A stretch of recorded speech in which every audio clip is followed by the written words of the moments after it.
E aí, doutor Alan? Fala, Cauê. Beleza, meu querido? Tudo certo, e você? Tudo certo, né? Tudo certo, estamos aqui para mais uma resenha Obesidade e Emagrecimento. Para você que não nos segue ainda, nos siga, compartilhe esse podcast para o máximo de pessoas que você puder compartilhar. Vamos disseminar informação sobre obesidade e emagrecimento para todo mundo. E dê o joinha lá, ative o sininho para que você receba, né, as notificações de quando a gente colocar os podcasts lá no canal da Movement, ok?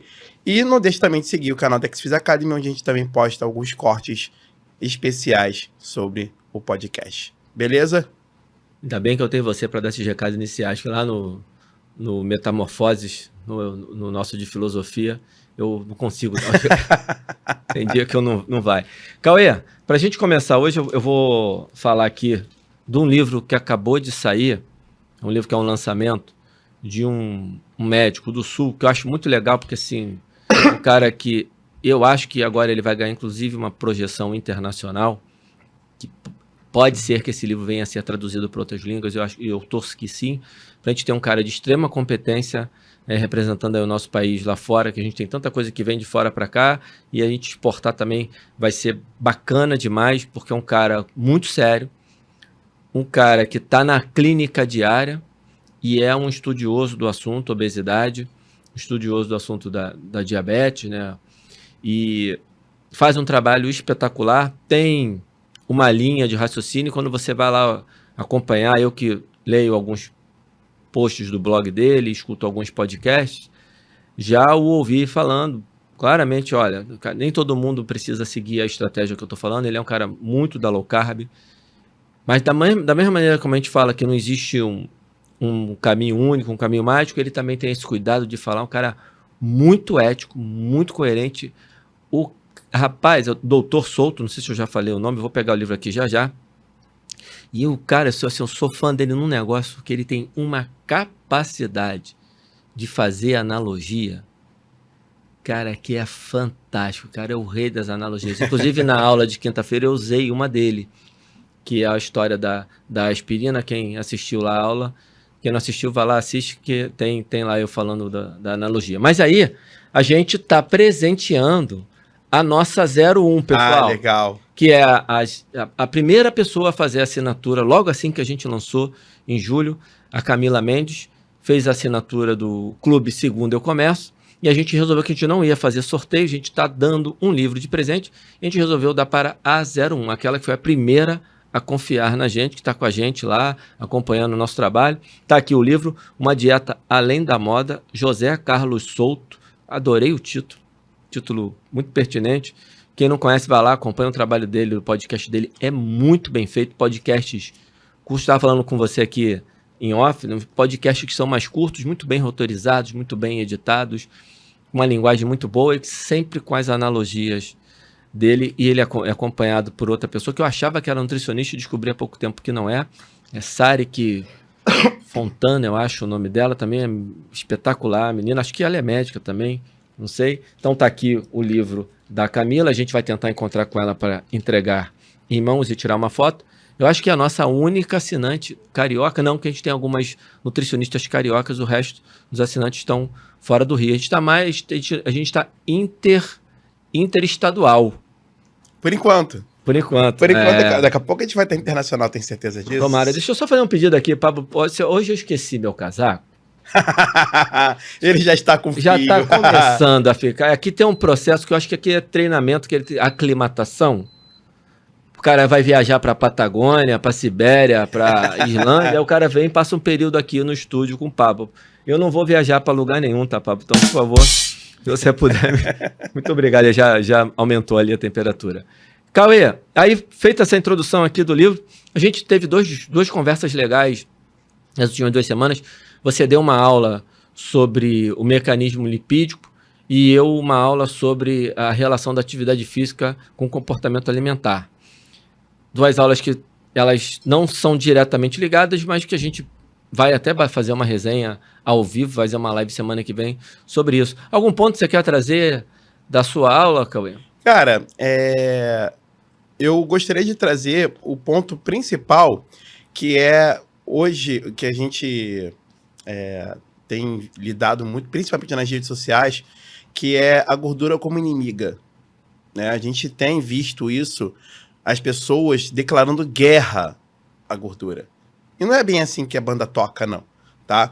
Vou começar pelo colesterol, que é uma gordura de origem animal que nosso corpo produz e que metade dela vem da dieta, né? Metade da nossa necessidade diária de colesterol vem da dieta. O colesterol é extremamente importante para a síntese de hormônios gonadais, hormônios sexuais. Então, a testosterona no homem, estrogênio e progesterona na mulher, todos eles advêm do colesterol, né? Então, se você não come colesterol, como é que o seu corpo vai ter capacidade de sintetizar, né, a testosterona, o estrogênio, a progesterona, para manter na mulher o ciclo menstrual regular, para manter no homem uma produção hormonal que seja compatível com função cardíaca, com função cognitiva, com manutenção de força e massa muscular. Então, a gente está falando aqui de algo que é extremamente essencial para a manutenção da saúde, tá? Tanto para a mulher quanto para o homem, tá? Isso, no primeiro momento, não podemos declarar guerra à gordura. Colesterol é um exemplo. Segundo exemplo, né? Pessoas que fazem atividade física de longa duração têm que ter gordura na sua dieta. E quem não faz? Quem é sedentário? Também precisa. Não, quem é sedentário não pode continuar sedentário. Perfeito! Esse é o ponto. Quem é sedentário não pode continuar sedentário. Não deveria, né? Exatamente, não deveria continuar sedentário. O cara pode, ele tem esse direito. Se ele quiser escolher, ele pode continuar sedentário, obviamente, mas não deveria, né? E a gordura, ela é utilizada como substrato energético para atividades de longa duração e utilizado durante, né, o nosso repouso. Nosso repouso, ele tem um metabolismo majoritariamente lipolítico, né? Então, a gente, quando reduz um pouco o consumo da gordura, né, a gente também reduz a nossa capacidade de resistir a estímulos de longa duração. Por quê? Porque a gente passa a ter menos estoque. Um dos principais efeitos do exercício físico, principalmente exercício físico aeróbio, no nosso corpo, é o aumento do estoque de triglicerídeo intramuscular, né? Que faz com que a gente tenha um recrutamento desse triglicerídeo de forma mais rápida para a produção de energia, né? Então, a gente precisa ter muito cuidado ao declarar essa guerra, que é declarada nas redes sociais, à gordura, principalmente porque ela é necessária para a manutenção da saúde. O que a gente não pode fazer é pregar o excesso. O excesso do colesterol, o excesso do triacilglicerol, isso realmente vai ter um problema muito sério, né? E aí a gente precisa dosar, né? Tanto que, por exemplo, você tem hoje uma promoção muito grande das dietas, como o próprio Dr. Souto é um divulgador dessa dieta. É uma estratégia que... É uma estratégia que ele divulga um pouco mais, você também adota na sua conduta, você já falou isso várias vezes, que é a dieta low carb, mas sem se privar da gordura. Ou seja, é perfeitamente viável uma pessoa não se privar da gordura, não se privar do colesterol e se manter eutrófico, se manter num peso normal, né? O que precisa ser feito? Manutenção da atividade física, comer a gordura na dose certa, né? E ter cuidado com os excessos, né? E quando você tiver um excesso ou outro, entrar no equilíbrio, né? Como é que você entra no equilíbrio? Reduz no dia seguinte, né? Ou tenta diminuir nos dias seguintes ao excesso que você teve naquele dia pontual, né? Aumenta um pouquinho o volume de atividade física, exercício físico em 1 ou 2 dias após o consumo daquele dia que foi, né, o dia do excesso, o dia do chutar o balde. É o famoso buscar o balde, né? Você um dia chuta o balde, outro dia você busca o balde, né? Então, acho que essa guerra contra a gordura que é declarada nas redes sociais, ela é infundada, na minha modesta opinião. Legal. Você, falando isso, você me deu um gancho para eu trazer um ponto que eu falei na minha aula, mas antes de eu falar desse gancho, porque eu falei dessa relação carboidrato-gordura, e daqui a pouco eu explico, que eu quero te fazer uma pergunta antes. Porque você tá falando, a gente está falando da gordura de uma maneira geral. Mas tem a questão dos tipos de gordura. Você Sim. quer falar um pouquinho sobre isso? Acho que é legal. Então, a gente tem as gorduras monossaturadas, polissaturadas e as insaturadas, né? Hoje, o que se prega? As gorduras saturadas, de uma forma geral, E as trans? Elas Tem são... as gorduras. E as trans também. As trans a gente Era isso. joga... Beleza. Aí já fica legal. Entendeu? A trans a gente joga pro canto porque a trans ela é prejudicial, ponto. Né? A trans ela aumenta a produção de radicais livres, ela aumenta o perfil inflamatório, enfim, a trans joga pro canto. Não é para ser usada. Ponto. Tá? Agora vamos falar das saturadas e insaturadas, né? Vamos englobar saturadas e insaturadas. As saturadas, de uma forma geral, elas trazem, quando você consome em excesso, você tem um prejuízo maior.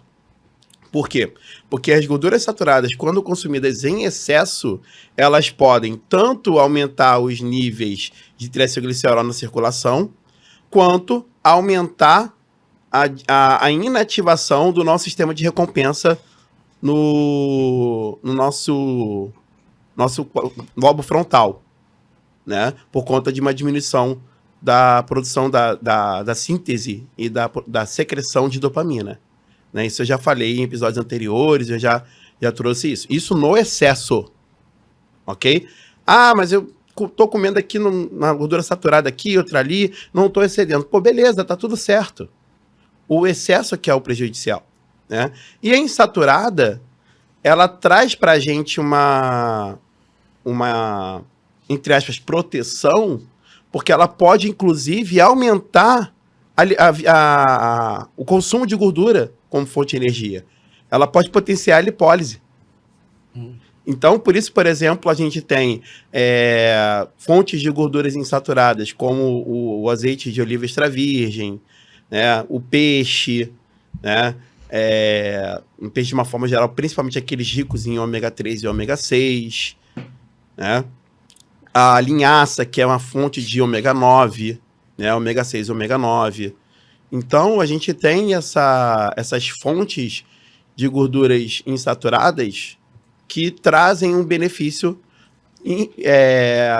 que chega a ser protetor, né? Porque elas estimulam, né, o gasto energético a partir da gordura, a partir do uso da gordura como fonte de energia. Então, a gente tem que ter cuidado com essas duas situações, tá? Só que a gordura insaturada, quando consumida em excesso, ela também é armazenada. Então, a gente está falando aqui, basicamente, de uma coisa. A gordura saturada, ela em excesso, ela traz prejuízos, né? Tanto no armazenamento, quanto no acúmulo da corrente sanguínea e na diminuição da ativação do nosso sistema de recompensa, né? E a gente tem a gordura insaturada, que ela provoca, né? Ela gera essa lipólise mais acentuada.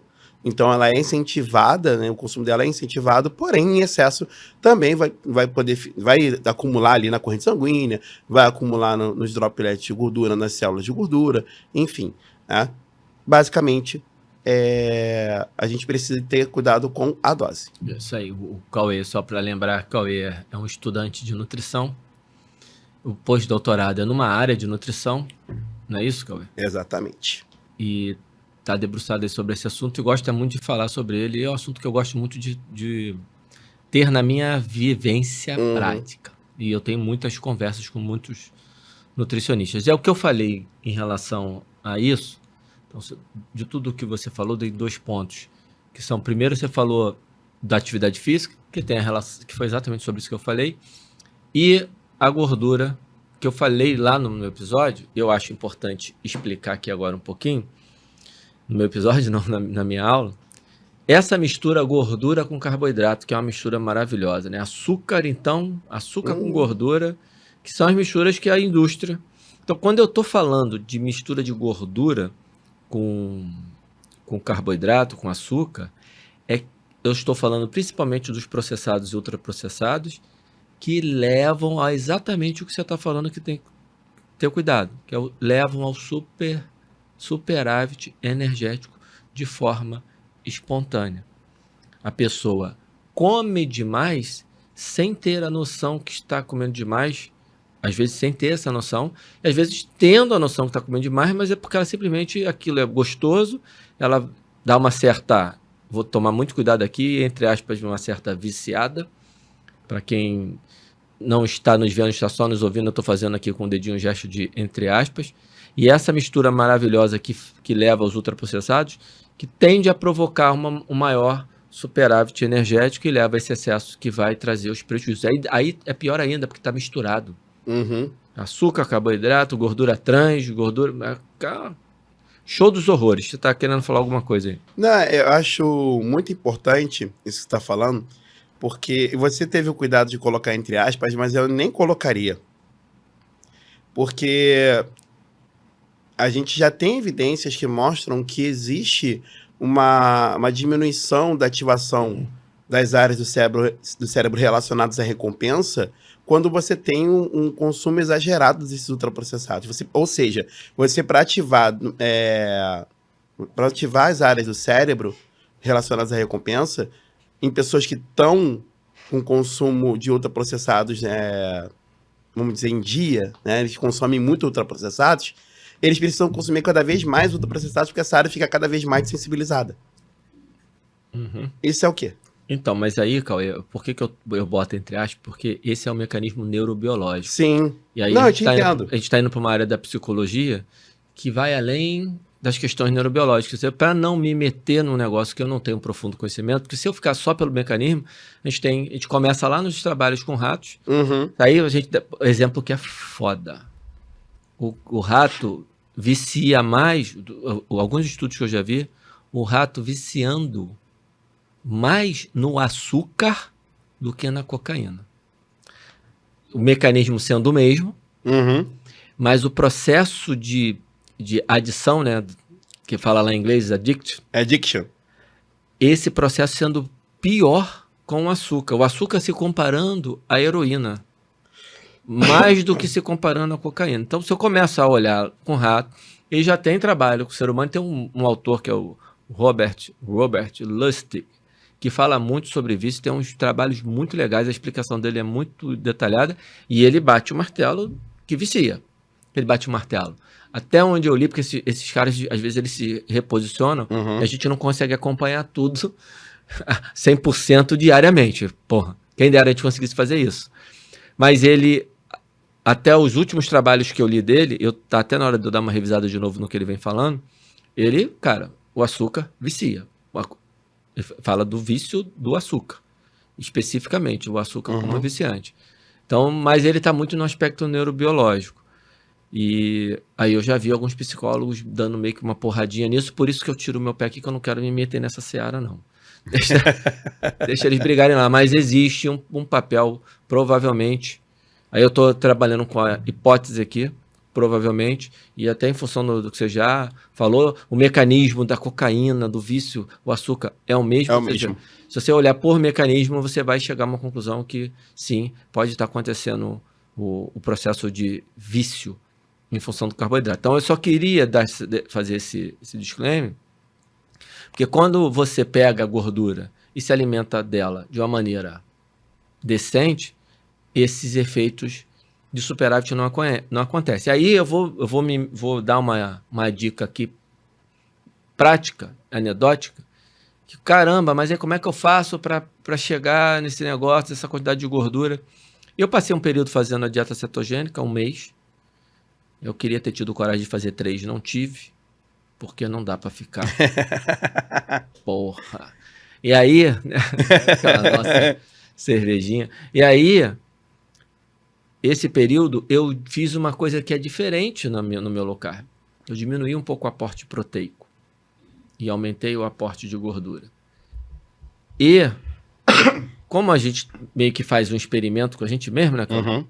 Eu fiquei ali contando, pesei algumas coisas, tabulei algumas coisas e eu não entrei superávit em dia nenhum, sempre estando saciado. Porque a diminuição do low carb, a qualidade da proteína e o aumento da gordura, eu tive facilidade de me manter em balanço energético ou em déficit energético. No início um pouquinho menos E a partir de a partir de 8 dias, um pouquinho mais, porque eu tive uma dificuldade para treinar no início. Fiz só aqueles meus sits. Depois eu consegui, além do sit, aumentei o volume no sit, que é o Sprint Interval Training. Uhum. Eu consegui voltar com treinamento de força e mais atividades leves ao longo do dia. A hora que eu fiz atividade física, aí facilitou mais ainda. Tem um viés enorme na minha cabeça, porque eu estou estudando o assunto. E a aula que eu dei lá na quinta-feira, que mostra uma relação boa da atividade física. Aí é outro ponto que eu ia tirar da sua fala, porque como é que controla a atividade física? Parece. Então, tem trabalho pra caramba, eu falei isso na aula, tem muito trabalho, muita quantidade, não significa muita qualidade. Mas, fazendo um disclaimer do viés, a atividade física parece apontar numa direção de uma boa relação. Eu vou fazer uma lanceada aqui, que eu gosto de fazer. Uma boa relação, volume da atividade física e mais facilidade de controlar o comportamento alimentar. Comer menos. Ajuda da atividade física a te manter naquela dieta que você se programou com a nutricionista. E quando eu falo aqui, e quando eu estou dando aqui a minha experiência anedótica, só terminando, além da atividade física, depois de um mês eu voltei para a minha dieta tradicional, que é o quê? 1,5 a 2,0 gramas para cada quilograma de massa corporal por dia de proteína, que é o que eu faço. Então eu aumento meu aporte proteico, me uso um pouquinho lá dos trabalhos do Steven J. Simpson, do David Rubenheimer, que é lá da hipótese da alavancagem proteica, que na hora que eles fizeram a reportagem e no final eles... isso é muito louco, peraí, porque aí já começou a vir um monte de coisa na minha cabeça. Então, vou terminar aqui. Eu faço essa 1,5, 2,0 gramas por quilograma de massa corporal por dia de proteína. Automaticamente isso diminui meu aporte de gordura. E eu saí daquele radical e controlar ali 20, 30 gramas, porque para ser a cetogênica tem que ser menos de 50 gramas, e o low carb também ali, 50 gramas de carboidrato por dia para baixo. Eu não fico controlando tanto isso. Eu controlo mais a qualidade. Eu diminuo, eu sei que eu estou comendo pouco carboidrato, eu tento ficar ali em 40, 50, mas vindo de verduras, frutos. Verdura é muito pouco efetivamente, né? É uma metabolização completamente diferente. Frutas, ali eu gosto do meu whey proteinzinho, gosto do iogurte, isso vem com carboidrato, mas de qualidade. Então, eu fico... essa é a maneira como eu consigo não gerar um superávit espontâneo. Em geral, eu como pouco, que a saciedade é grande, Cauê. Às vezes, já falei isso aqui, né? Às vezes eu vou dormir e falo, caramba, eu não comi de novo, fiz uma refeição no dia. E eu vou dormir sem fome nenhuma. No dia que eu acordo no dia seguinte, falo, caramba, tem dia que eu faço 24 horas, fico 24 horas sem comer. Almoço meio-dia e só vou comer, às vezes mais até, vou comer 1h da tarde, 2h da tarde no dia seguinte. Tudo isso de maneira sem ficar, ai, cara, que tô morrendo de fome. Não tem isso. Não, e de fato acontece. Eu, nos últimos 2 fins de semana, comi um pouco mais de carne que o normal, né? Alguns eventos que tiveram, mas eu comi um pouquinho mais de carne que o normal. Cara, saciedade total durante o dia. É fogo. Total. Você não sente vontade nenhuma de comer. É fogo. Nenhuma. A não ser que você tenha uma questão aditiva. Exatamente. Aí você quer um docinho, você precisa ativar o sistema. E aí a atividade física, ela tem esse aspecto que eu acho que está pouco investigado. Tem muito trabalho, mas esse tem pouco. E eu acho que vai aparecer mais. Que é o papel dela na ativação do sistema de recompensa relacionado ao comportamento alimentar. Uma pergunta que para mim é importante, que se eu fosse para um doutorado, para um mestrado hoje, talvez fosse uma pergunta que eu começasse a fazer. Qual é a relação da atividade física com o sistema de recompensa associado ao comportamento alimentar? De falar assim, cara, será que depois que eu, na média, que a gente só vai ver média, será que eu consigo ter um melhor controle sobre uma compulsão por doce? Será que sim, será que não? Hoje a gente até consegue ver isso de forma individual, tá? De forma individualizada. Mas isso aí é o papo pra... Tá falando de estatística. Estatisticamente e não estatisticamente. Tá, mas se no final, na publicação, vai vir a média. E aí... Depois a gente conversa sobre isso. E aí, A gente tem 3 minutos aqui, você explica agora. Deixa eu terminar meu raciocínio. Aham. E você já pode falar. Que aí essa porra de estatística é contigo, eu não me meto nisso. Os trabalhos que eu li até hoje, estão todos com média. Uhum. Alguns, inclusive dos que eu mostrei lá na quinta-feira, eles explodem individualmente. E quando você analisa individualmente, você tem uma grande variação. Fiz até uma pesquisinha no meu Instagram e a variação foi muito grande. O que o John Blundell e a Christine Billiot, eles falam numa revisão que eles fizeram agora em 2023, é que parece que apesar de ter essa grande variação nas questões hormonais, nas questões de compensação, no final, nas percepções subjetivas, assim, você sente fome, eu não sinto, o outro sente mais ou menos, o outro sente mais, mas na hora que você libera para comer ad libitum, a ingesta livre, não há compensação de 100%. Isso, eles falam, eu acho que são muito, acho que até ousado da parte deles. Eles estão dizendo que você, apesar de toda essa miscelânea de resultado, de variação, quando você vai analisar individualmente, trabalhos com N baixo, todos têm uma avaliação individual que é muito legal, o desfecho clínico da ingesta é de não compensação, o que significa dizer que no final do dia o cara foi lá, gastou 3.000 calorias entre atividade física, taxa de metabolismo de repouso, efeito térmico do alimento, ele foi lá e gastou 3.000 calorias por dia. Ele está livre para comer. Eu senti mais fome que você. Eu liberei menos PYY que você. Mas na hora que eu vou comer, eu como 2.800 calorias. Você come, sei lá, gastou 3.000 e come 2.400, porque você teve uma resposta especial que também não é assim alinhado. Uhum. Mas eu não chego em 3.100, eu não supercompenso e nem compenso, eu ainda consigo gerar o déficit. Essa é, entre aspas, a defesa que essa galera lá do laboratório de Leeds está fazendo. Na hora que você vai para o individual, ainda assim, você tem uma resposta muito positiva da atividade física. Eu teria outras perguntas com relação ao sistema de recompensa. Quero saber dessa sua estatística e eu quero falar no final aqui, para fechar, da reportagem do Stephen J. Simpson no Globo. Fala aí da estatística, para não deixar a galera curiosa, nem eu. Cara, é muito simples. Isso aí eu publiquei no meu artigo do doutorado, tá?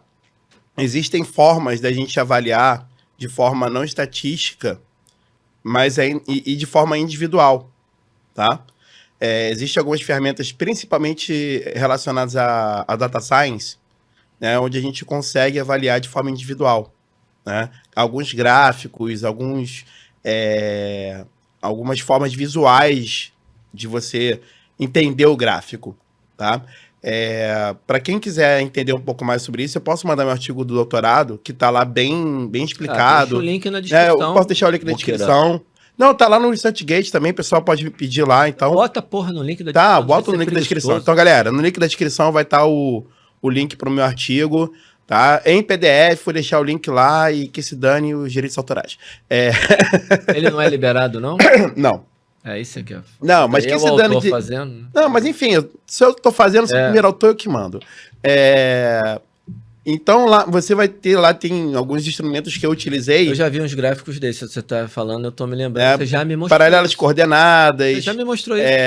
Um gráfico aluvial, né? A gente tem uns dados que fazem diagramas formados pelos valores individuais. São gráficos de dispersão, são muito interessantes, que podem ser utilizados para avaliar individualmente o comportamento do grupo. Entendi. A verdade é que sempre deu para fazer isso. Só que a gente não tinha ideia de como formatar isso. Entendi. Agora a gente tem a ideia de como formatar e apresentar. Legal, porque o autor que está trabalhando, ele está vendo as respostas individuais, mas ele precisa fazer uma análise estatística. Tanto que hoje a gente consegue, por exemplo, no exercício, falar sobre os responsivos e os preguiçosos. Bacana, bacana. Os responsivos ao exercício e os preguiçosos ao exercício. Não se chama de não responsivos mais, se chamam de preguiçosos, porque para essa galera, geralmente, você precisa de volume maior, de uma intensidade maior de treinamento para adquirir os mesmos efeitos da galera responsiva.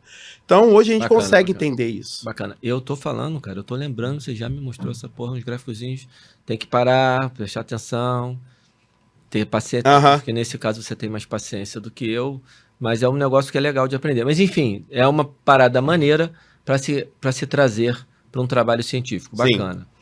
E a reportagem? Tu leu a reportagem do Steven J. Simpson? Não, me recorda, por favor, porque... Você ia adorar se você... Porque a gente tem umas divergências interessantes, eu e o Cauê, que enriquecem aqui o debate nosso e o conhecimento. Ele me faz o seguinte, faz um puta de um trabalho, uma pesquisa bacana, tô falando de maneira aqui bem aberta. Aham. Vê a questão da alavancagem proteica, significa dizer, pessoal, que o corpo humano teria um set de necessidade de alguns micronutrientes de proteína. Que o animal, tá? Ele começou vendo com gafanhotos.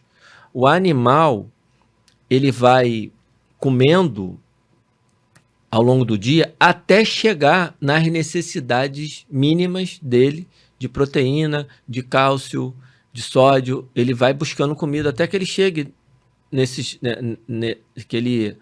chegue nesse aporte que ele precisa.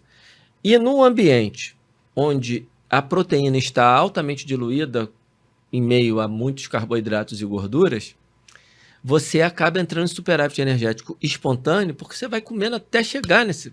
É muito simples a hipótese deles, e com um trabalho muito legal, muito bem feito. Aí ele fala, isso tudo significa dizer comer mais proteína do que é o que vem sendo recomendado. Aí no final ele fala, não, mas aí tem problemas, pode ter problemas com a longevidade. Parece que ele fica com medo de cravar, né? Isso é uma interpretação minha, tá? Tô falando da reportagem do Globo. Eu já li os trabalhos dele. Os trabalhos deles apontam na direção que alguns nutricionistas, inclusive, usam essa estratégia que chama P/E ou PE, a relação proteína-energia. Agora eu tô lembrando. Que basicamente é o que eu faço. E aí, mas no final ele fala assim, não, mas aí você tem que tomar cuidado, talvez tem que comer ali só 10, 15% de proteína e botar bastante cereais integrais, que é aquela recomendação dos trabalhos da Pure, dos estudos da Pure, que é o que todo mundo gosta de falar. E aí a gente já debateu isso em outros momentos também, acho que a gente não precisa tomar tempo. Mas que é interessante, o cara descobre o negócio e no final ele... Mas não quero, ele fica com medinho. Eu não quero brigar com essa galera aqui. Não, vou comer lá, come lá os cereais integrais, porque eu não quero brigar com a galera. Eu não vou comer cereal integral, essa porra não funciona pra mim.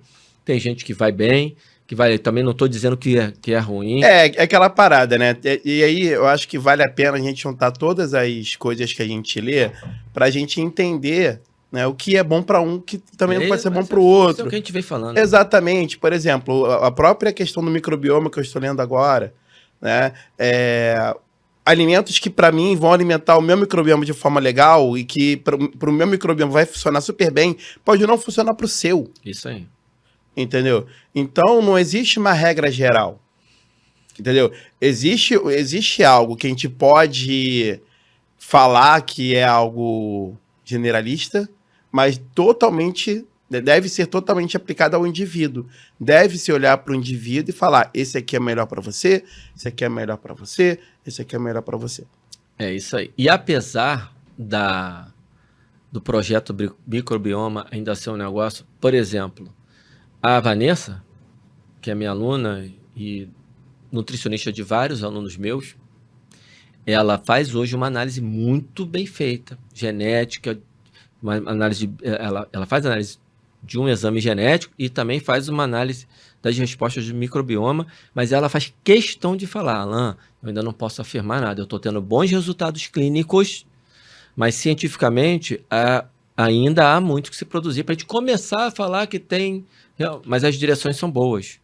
Você está lendo sobre o assunto. Não, as direções são boas, a coisa é muito promissora, entendeu? Eu, inclusive, estou muito tendencioso estou pensando, refletindo sobre o assunto, no próximo podcast, daqui a um mês, lançar um desafio, fazendo o uso desse conhecimento do livro para mim mesmo, né? Fazer um mês, né, alimentando o microbioma de forma Eu falei legal. Isso com você quando você me apresentou. Sim, eu sei, mas eu tô pensando ainda, maturando isso na minha cabeça, entendeu? Até porque existem algumas questões que eu preciso avaliar, mas eu quero experimentar isso, entendeu? E eu acho que no próximo mês eu já vou lançar esse desafio. Galera, vocês estão diante de dois sujeitos turrões, porque eu acho que eu sou até um pouco mais do que você. Eu falei isso num episódio com o Gulu e com o Amoroso, mas você também é, né? Você fala coisas do primeiro, a primeira resposta é sempre não. Beleza, mas gostei de saber disso.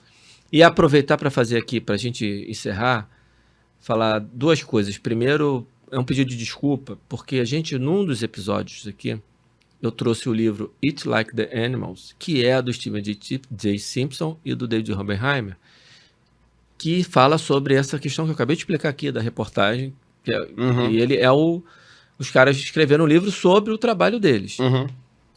E a gente ia trazer a Vanessa aqui para fazer um podcast só sobre esse livro, e ela está mais rodona para fazer, mas ela não está conseguindo agenda, porque não é só ela conseguir agenda, a gente tem que ter a agenda dela com a minha, com a do Cauê, com a do estúdio, porque o estúdio aqui é super concorrido. Ainda bem, né, Pablo? Que bom, parabéns para vocês pela concorrência, palmas para vocês pelo excelente trabalho.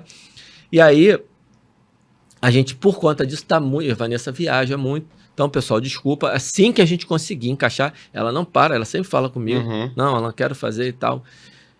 Assim que a gente conseguir, a gente vai trazer. Isso é uma coisa para finalizar. A segunda coisa para finalizar, que eu vendo esse livro aqui do Dr. Souto, eu lembrei que a gente tem um projeto de fazer um livro juntos, um livro mais didático.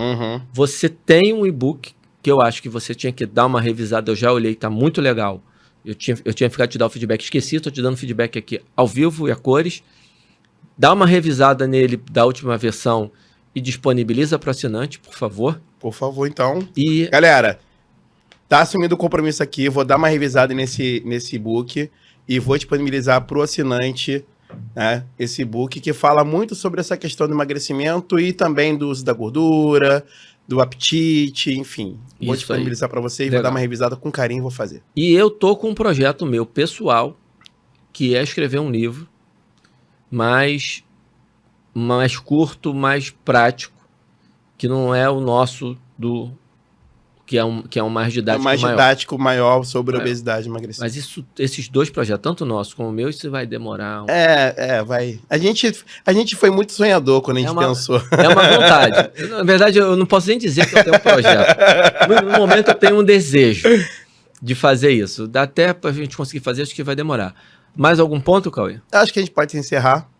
Beleza. Acho que é isso. Galera, não esqueça de compartilhar esse podcast com o máximo de pessoas que você puder. Se você não está inscrito no canal, se inscreva no canal da Movement, da Xfisio. Ative o sininho para você receber sempre as notificações sobre os vídeos, né, os novos episódios do podcast. E se você ainda não segue a gente, por favor, siga a gente aí. Né? E, obviamente, se você ainda quer saber mais sobre obesidade e emagrecimento, não deixe de assinar o clube de assinaturas Segundo Eu Começo. Tá lá no Hotmart. O link está aqui embaixo na nossa bio. Na nossa bio, não, na descrição. Também mas também está nas Instagram. bios da Xfisio, da Movement, enfim. Links não faltam para você assinar o clube de assinaturas Segundo Eu Começo. Beleza? Fomos. Um abraço, galera.